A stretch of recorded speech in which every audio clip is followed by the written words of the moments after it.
Hi, Schneider. Hey. Just wondering, following or spinning off the comments from Ernie yesterday pertaining to the fact that the Jays would be the best team in baseball right now, I'm just wondering, do you keep tabs on those kind of comments at this point in the series and to make sure no one gets too ahead of themselves, or what do you do?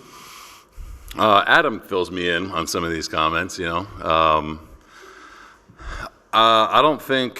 I think anything these guys are saying right now, they've earned, and I think that they truly believe it. It's kind of like when Ernie said, I love our chances in the ALCS when we were down 3-2. I think that's what they genuinely believe, and I love their confidence. On the back right, Bill. How's George Springer, and what has he done the last 2 days to get back on the field? George is feeling better. He's hitting the cage today. You guys probably saw him running outside. He hit off the machine velocity, and we're kind of just seeing how he responds from that. So I think better than he expected to feel, better than we expected him to feel, which is saying a lot. And just trying to juggle right now how he's going to feel in about 30 minutes after doing that stuff, and what's best for him and what's best for the team. So I think if he's not starting, there's a definite chance, if he can pinch hit, I think he'll be ready to do that. So I'm juggling a lot right now to kind of see how everything unfolds and who else it affects. But Georgie's made some significant progress. Could you talk about what he means to this team, and especially when you miss him in the lineup? Yeah, he's had an unbelievable year, and I think that he has done a phenomenal job of kind of setting the tone for us, not just at the plate, but kind of in the clubhouse, and keeping tabs on guys. It's been fun to watch him. It's been really fun after a tough year last year for him and us. The production is the production, but I think kind of how he goes about his day-to-day with everyone in there is just as important. A few rows up, Ben. Hey, John, just hiding back here. Just wondering with Vladdy, how do you view the idea of protection with him? Like, is it guys ahead of him in the order getting on base so that they can't intentionally walk him, or is it guys behind him to create that threat of damage? I think it's both. You try to build a lineup to where, guys will be on base for certain guys. And then what is their offensive profile like? Is it contact? Is it damage? I think Vlad is going to be pitched how Vlad is going to be pitched no matter who's in front or behind him. And guys have done a good job of getting on for him. So that's kind of how we view it. I think guys, if it's Nate hitting in front of him, or if it's Bo hitting, whoever's hitting in front of him, I think they understand that they're probably going to get something to hit, you know what I mean? Because he's standing on deck, and then it is kind of important who's behind him too, you know what I mean? So we've seen the bat be taken out of his hands. So you got to have guys that can do some stuff behind him. A bit further to your right, Shy. Hey, John. Hey. A couple things. First, with Vladdy, the ability that he's shown throughout the postseason to not chase damage, not try to force a moment, but just be patient. How have you seen that evolve for him? The ability to just kind of hunt the pitch and get it and not try to expand to try and create something. I think that he's always kind of been that kind of hitter, and this postseason has been pretty remarkable in terms of power and strikeouts, lack of strikeouts and not a lack of power, So I think it's a good hitter being in a good rhythm, There's always a fine line with. I feel like a lot of people think of Vlad and they think of home runs. I think of Vlad and I think of a hitter that hits the ball so hard he's going to hit it out of the ballpark. So when he's at his best, that's what he's doing. And last time Tommy Edman hit right-handed against Trey as opposed to left-handed. Just what do you read into that, and how does that maybe change game planning for him? Because you're obviously assuming he's going to be left-handed, but then he's turning around. Yeah, we weren't sure. I know he's done that before in his career against some righties with kind of similar pitch profile and pitch mix. So we weren't sure what he was going to do. We kind of had a plan A and a plan B. It doesn't change much, but I think it kind of changes where we're positioning everyone. You know what I mean? Because there's not that much batted ball data that says Tommy Edman versus righties. So you're trying to maneuver that as best you can too. Up front of your left, John. John, good to see you again. Likewise. Maury, the Roz and Mocha Show. We've talked so many times about how incredible Blue Jays fans are, but I didn't know if you knew this, and I want to get your take on this. It is so awesome that back in Toronto, upwards of 30,000 fans are going to Rogers Centre to watch the games on the big screen, and there's the roar of the crowd every time you guys do something awesome. What is your take on how cool that is? It's pretty remarkable. I've seen the videos, and it's nice that we have a dome, and it's not raining or cold, but to see that, well, I mean, we feel that. You know what I mean? We feel that out here in LA. We understand what it means to the city and the country, and I think it's just remarkable. There's watch parties, and then there's watch parties. That was awesome. We're thrilled that we're going back there to play. We still got to focus on tonight's game, but the fans kind of become a part of you. And you want to kind of do that for them too. We'll stay here with Daniel. Thank you. Hi, John. Hey. Talking with Bo Bichette last night, he said that he sees Andres Jimenez as a big game player. Yeah. Would you agree with that? That's part one. And number two, how proud are you of Andres knowing everything he's been grinding this year with injuries and that he's faced? Oh, man, I couldn't agree more. I mean, Himmy, I say it about Himmy. To me, this is like the biggest compliment you can give a guy is he's a baseball player. He understands situations of the game. He understands how he can impact it. He's usually always in the right spot, defensively, kind of being the quarterback of the team out there. I've been really, really impressed with him and basically everyone, how invested and locked in they are to every at-bat and what that at-bat means. What do I need to do right now? So for Himmy, man, like when we acquired him, I was thrilled. I've admired him from afar when he was with New York and Cleveland, and I can see why, you know what I mean? And then just getting to know him, not just as a player, but to know him as a husband and a father and a friend and a teammate to these guys. He's so well respected, and he has battled. I mean, multiple injuries, and I think it's really cool that he's coming through in big moments right now because he's such a big part of our team.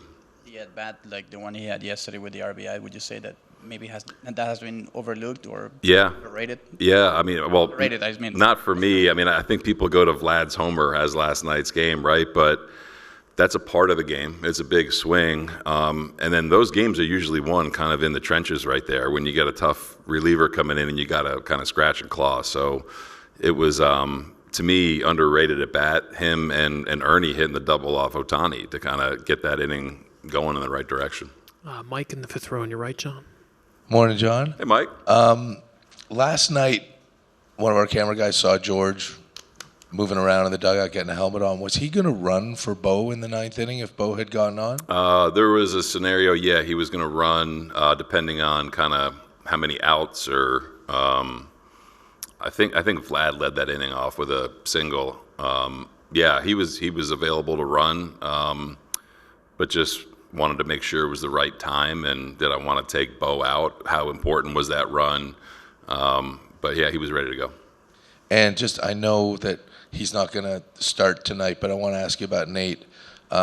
You're a career minor leaguer as a player. He was headed that way, right? For him to be 30 and in his first full season in the major leagues finally this year, to be leading off a World Series game last night, like, what does that say about the route he's taken and all the roadblocks along the way that he's been able to overcome? It's kind of fitting for our team, It's I couldn't be happier for him, really. Just it's a guy that was contemplating retiring, a couple years ago and has battled injuries and would probably have played every day on our team last year if he was healthy. So for him to stick with it and for him to understand that he's a major league player and believe that until he got his chance is phenomenal. He's like so many of our guys where you just trust the human, and you trust it. I'm sure there's some anxiousness and anxiety and excitement that goes into all these games, but they do a really good job of hiding it, and just I couldn't be happier for him.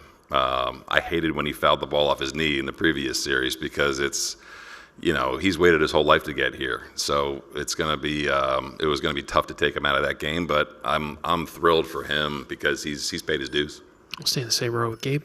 Hey, John. Hey. Way back when he started against the Yankees, everybody kind of freaked out like, oh, this is only Trey's fourth major league start period. Now it seems almost normal in a sense. Like, has he just folded into what you guys do, and is it just, hey, it's his turn, give him the ball and get out of the way? Yeah, I think it probably took him a time through the rotation to kind of feel comfortable and to kind of get acclimated to the major leagues and conversations with veteran pitchers and veteran players. But I think we've done a really good job of creating that environment for people to come in, whether it's Trey or whether it's guys at the trade deadline or guys coming up from the minor leagues. So he's been awesome. He's really kind of fit in, and I think that very quickly earned the respect of everyone on the team. Does it seem like he's a little less wide-eyed from that afternoon he went out to face the Yankees to now? Yeah, I didn't think he was very wide-eyed then. I didn't think he was very wide-eyed in his major league debut, albeit at a minor league stadium. But I think that he's gotten better with kind of the flow of everything, the prep, the adjustments you have to make. He's been impressive with whether it's talking to you guys or out there on the mound competing. He's got a very good headspace. Fifth row on your left, Rowan. John, when you guys moved Bassitt to the pen, what was that conversation like with him, and how have you seen him embrace that role? Yeah, the initial one kind of was, we leave him off the DS roster. That was kind of more physical, right? He was coming off an injury, and Chris is so great. The conversation was easy. It was, you're going to pitch out of the pen because we know you can be flexible. And he said, I don't care if you start me, I don't care if you close me, I don't care where you pitch me, I just want to pitch. So he's really gone up, in the circle of trust, if you will.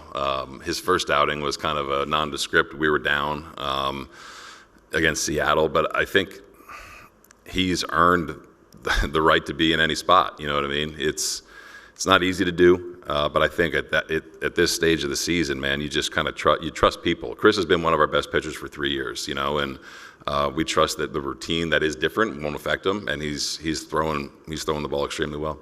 Dave in the third row on your right.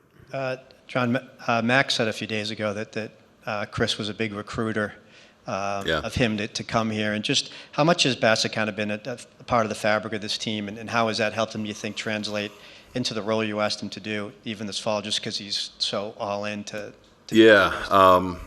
it was such a unique offseason last year for us, kind of knowing where we were going to be. Certain people, certain players, certain everything, right? And I think conversations that we had with Chris, were very, very important. They were productive, and I think kind of getting everyone going in the same direction, that probably helped him explain to Max what was going on here. But yeah, Chris has been a voice on this team for the entire time he's been here, and continues to be one even though he's in the bullpen, But he is. Our team is they're very similar, where they're very selfless. They don't care about if it's one guy one night or another guy another night. But Chris really exemplifies that. He'll do anything for the guys. Ron in the second row.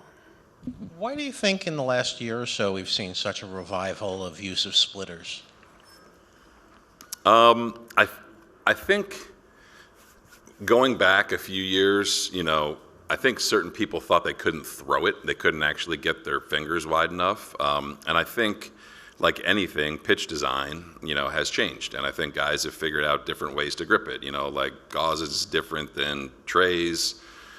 Trey's is different than Sir Anthony's. Yariel's is different than, they all hold it a little bit differently. So I think pitchers have just gotten to the point to where they understand that pitch works against certain swing types that are pretty prevalent in the league, and they figured out ways to kind of manipulate to get the same action. Do two more on the sixth row on your right. Hey, John. I know Max kind of puts his headphones on around this time. Shane's kind of chatty as usual. What is Trey like for these kind of 2 hours before a start?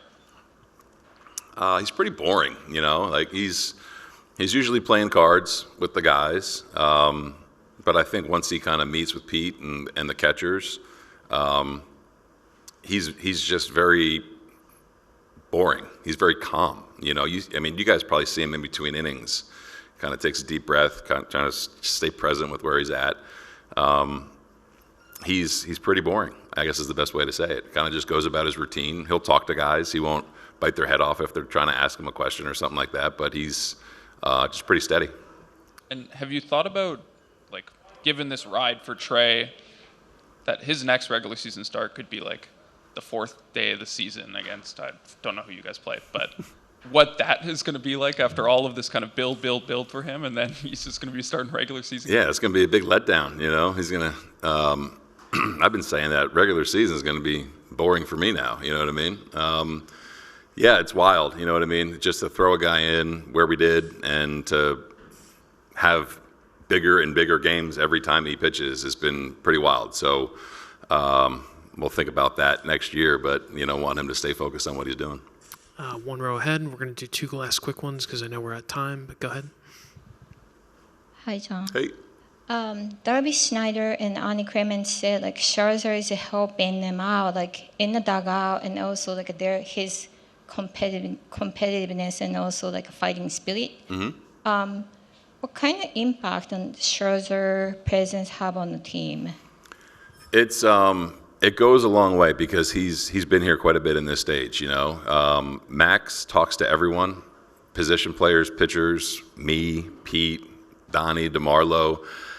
In his words, Max always says, I've navigated these landmines a lot and I know what to expect. I've stepped on landmines and I've avoided them. So I think that whatever situation may pop up in these games, he's very, very open to talking about it with everyone. And it's just a calming presence to have for our younger players. I think him and George really come into play here where they've been in these moments, and no matter if you're down 2-0 or down 3-0, how things can change, and just stay focused on what you're doing. And we'll go far back with Bradford. John, there's been a lot of attention paid to the ability of your hitters to avoid strikeouts. And, of course, this comes at a time in the industry where the last few years there's been a lot of talk about ways to get more balls in play in general. And from your perspective, how much intention was there to craft that style of offense for your team? And how much influence do you think that can have given the amount of success that you've had? Yeah, we tried to thread the needle a little bit with that, going from last year to this year, understanding that our main guys make a lot of contact. Bo, Vlad, Kirky, George, there's guys with different profiles. So we leaned into it a little bit, and I think at the same time, you don't want to just, I always call it just playing ping pong, you know what I mean? I think last year was pretty similar in terms of contact rate, maybe a little bit lower, but last year we talked about kind of doing a little bit more damage and what kind of quality of contact are we going to have. So threading the needle, I think, and Pop and Lou and Hunter have been instrumental in it. It's kind of like, we say it all the time, what club do you take out of your bag? You know what I mean? I think last year we had a lot of guys just hanging out with a 7-iron the entire time, you know what I mean? So when to use that, when to use a driver, and knowing that they can make contact is kind of a little safety net for them. So in terms of how baseball goes forward, to me, pitching is so good these days with the stuff and the velo, everything. You have to be able to put the ball in play. You have to put pressure on the defense and the pitcher. So I like that we can do it in a variety of ways. Hey, Chris, it seems as though since the beginning of the playoffs, you're walking onto the mound, and could be a night in June against the Cubs or whatever. How much pride do you bring in bringing that calmness onto the field? And it seems like it transmits also to your teammates who maybe are in a situation where there's a little bit of nerves or jitter. Yeah, I would say you live and learn, and I'd probably, I would have to say the 2022 year with the Mets taught me a lot. Didn't think I handled that moment that well. Regretted a lot of things that I did in that game, how I approached that game. So then it turns into just a learning experience. And then you add George Springer, who's been there, done that, Max Scherzer, who's been there, done that, Miles Straw, and just a lot of veteran guys. And then you go into the confidence of our group, and it's just like, hey, just play our game, and that's it. So I'm not too concerned about trying to do too much and things like that. So I would say it's just that. Far back in the right center aisle, Ben. Hey, Chris. As the ask for you has changed to pitch out of the bullpen as opposed to being a starting pitcher, how has that impacted your preparation? Getting ready for 2 games in a row, potentially getting ready for 3 games in a row. Is your routine different? Yeah, I can't mess around with the starters and have a rally beer and things like that anymore, so that stinks. But I love it. I love being around the guys. It's very, very different. Obviously, not really understanding the bullpen guys and what makes them go, and having conversations with them and seeing them do their preparation and their work. It's just we don't ever overlap. So now getting to see what they go through and what they do and how many times the phone rings and things like that, it's cool. It's cool to see both sides. John Schneider has said many times that you do weird well. Like this, are you having fun with this? Is it, I mean, seemingly it would be a lot of pressure, but are you enjoying it as well?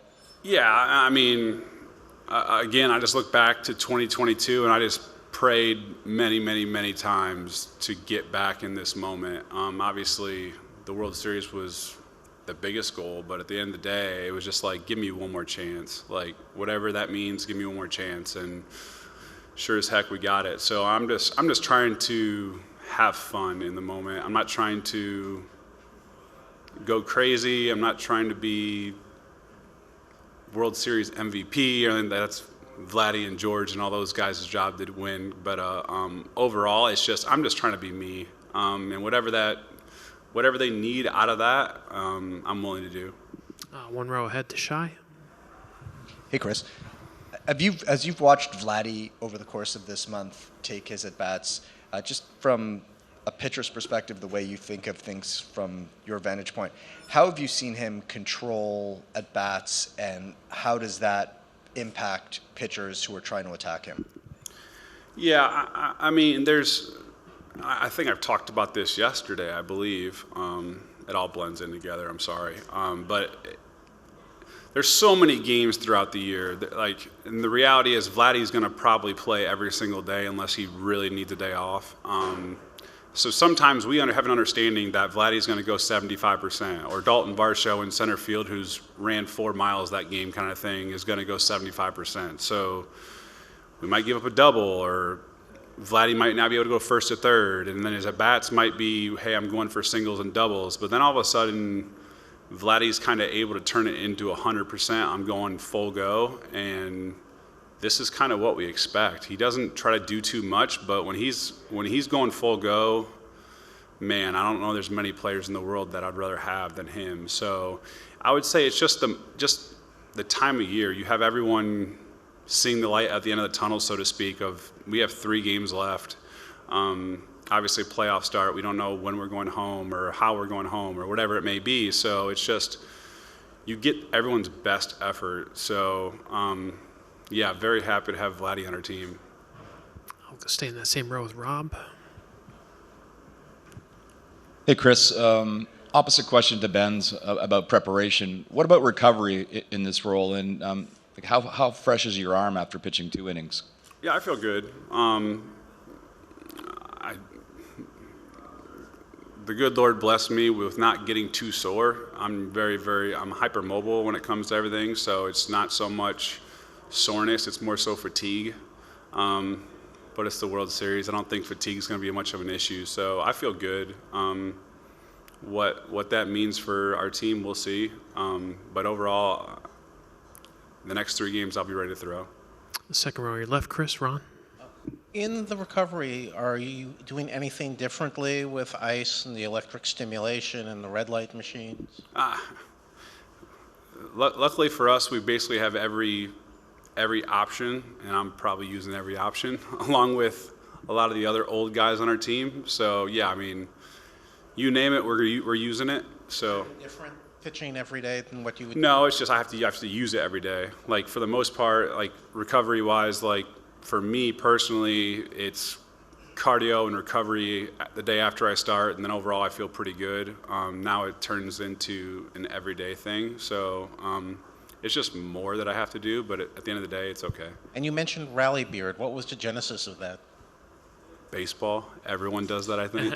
No, this season, was it specific or? No, that's been going on way before I was born, I'm sure. So yeah, it's just whenever the offense needs a run, we're going to have one. Unfortunately, I can't now.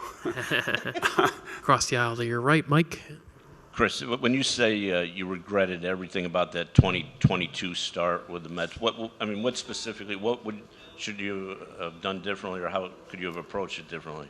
Yeah, I just felt like I tried to do way too much. I mean, coming from Oakland, and yeah, I know I made postseason starts, and I've pitched in the postseason. But then you look back, and it was like, no, it was COVID, and then it was just different. And then you threw me into New York, and I thought I was ready. Then looking back, I was like, dang, I wasn't ready for it. Like mentally, I didn't really know how to prepare for it. Physically, I did not like where I was at in that moment. So a lot of the times, I mean, anything in life, your biggest failures or whatever you think your failure is probably your biggest teaching lesson if you just look at it the right way. So, I mean, I know Max has made a ton of adjustments to his stuff. Gauzy, me and him talk all the time about what he's doing. Shane going through TJ, George going through his stuff. Like, you can go up and down our whole entire roster of just us talking to each other about how we need to approach the game and how we need to get our bodies ready and don't make these type of mistakes and things like that. So just being there, understanding it, and failing will teach you a lot. And like I said, you just have to listen. We'll stay there with Dave. Hey, Chris. Max said a few days ago that you were a big part of recruiting him to come here. So do you, because you're a little bit of an older player now, do you see yourself when you're part of an organization to be that kind of guy? I mean, at least if you're asked about it, or, you know, do you feel like you have more to give like that off the field to just kind of help what a good team should look like, or the kind of players you know to bring in to do that? Yeah, I mean, I'm not that type of person to ever go to like Ross Mark or anybody else and say, hey, we need to go with this guy. But they called me about Max, and then obviously I realized they were going after him, and then I went after him really hard. Yeah, I was calling him a lot, probably a little too much for his liking, but at the end of the day, I knew what Max brings to a team, and I think there's a lot of teams that don't like Max Scherzer's just because he questions everything. Like he wants to know every little detail, from outfield positioning to why you're throwing this pitch to who's playing here to how we control off days. And so many organizations, I feel like, don't like to answer questions. They like you to be a robot and say yes sir and go about your business. But that's not how Max is. So in knowing that, I thought this is kind of exactly what this organization needs. Like we need a veteran player that questions everything, because I think the more and more you talk through things from a player standpoint to a front office, the better the team is, because then the team buys in. The team understands what's going on, or why these moves are being made, or things like that. So yeah, I told Ross, this is going to be a headache for you having Max Scherzer. And then I told the pitching staff about him, and I told the coaching staff, like, this is a guy that's going to stir a lot of pots. But everyone was on board for it. Like I give full credit to Ross and Mark and all those in our entire front office, just saying this is what we need, this is what we want. So everyone looked at Max, the 41-year-old that might end up on the IL a couple times, and they don't understand the true value of having that veteran guy that knows what it takes to win, and then he might teach you a thing or two along the way too. Do a couple last quick ones because Kevin is here. Rowan on your left. Okay. Hey, Chris. Oh, over here. Bullpen units are generally pretty tight-knit groups. I'm curious what sort of the process, especially after a full year, I'm curious what the process has been like kind of meshing with that group and sort of how you're spending your time during games. Yeah, I would say for the most part your answer would be, I mean, your question would be correct in the aspect of bullpens are tight-knit, but we just have something a little bit different here where I kind of walked into a bunch of friends that I've already had, so like I already kind of like constantly am messing around with them, talking crap to them, things like that, hanging out with them off the field. So it wasn't so much of me coming into like a new team or kind of thing, so to speak. I knew all these guys, I knew what they do, understand who they are as people. So it was more so like, hey, like I'm here to help y'all, whatever that means. Same with Lauer. Let's just go win. It don't really matter who does what. Like, I don't care about your stats. Let's go win. I'll finish quickly with Mike on your right. With Max, whether you think you are knowing him or not, he gives you a lot of credit for being one of the reasons why he's here. You guys weren't teammates very long. How did you form that level of bond that you could influence him so much? Yeah.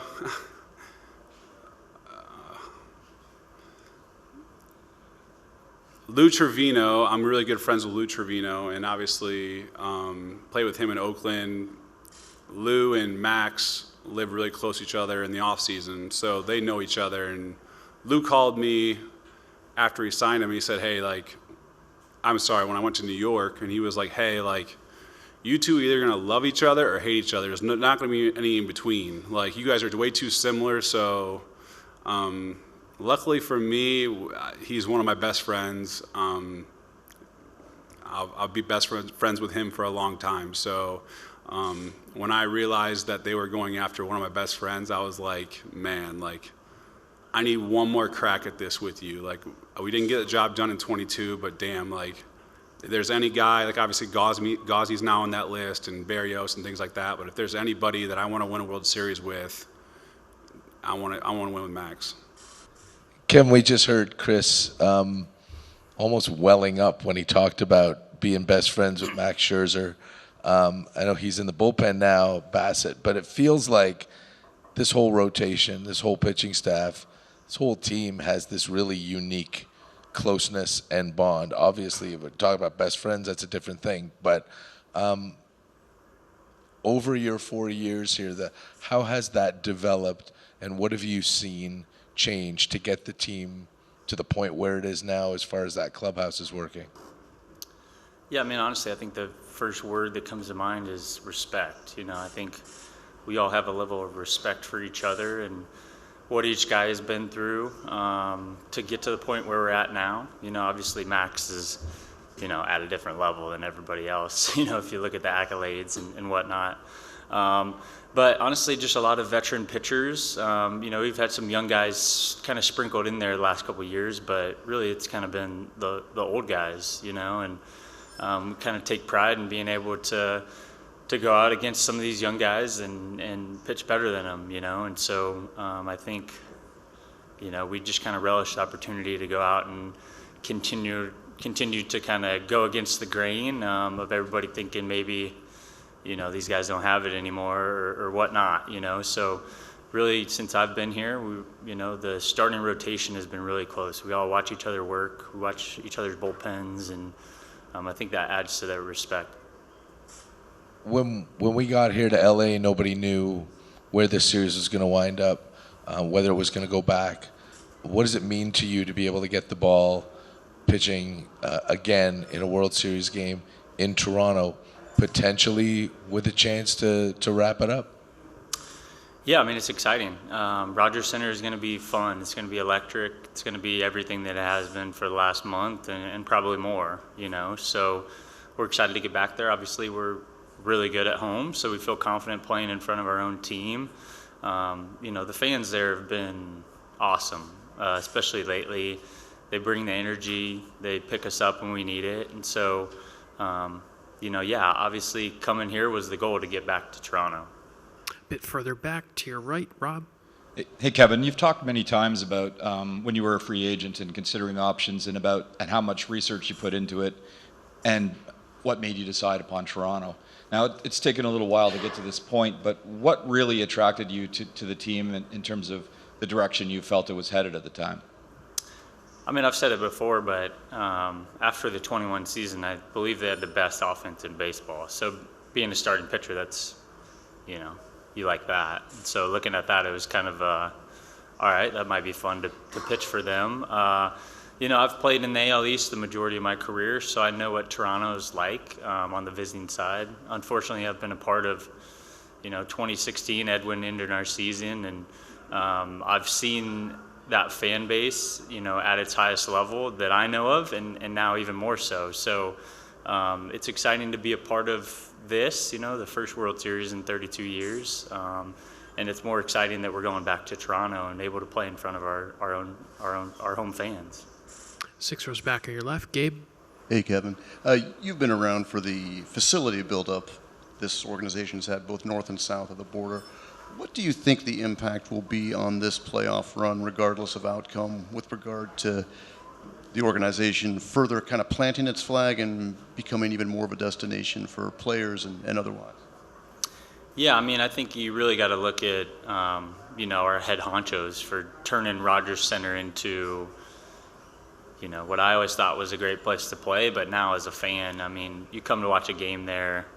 I don't know how many different bars we have in there. There's live music everywhere you can go.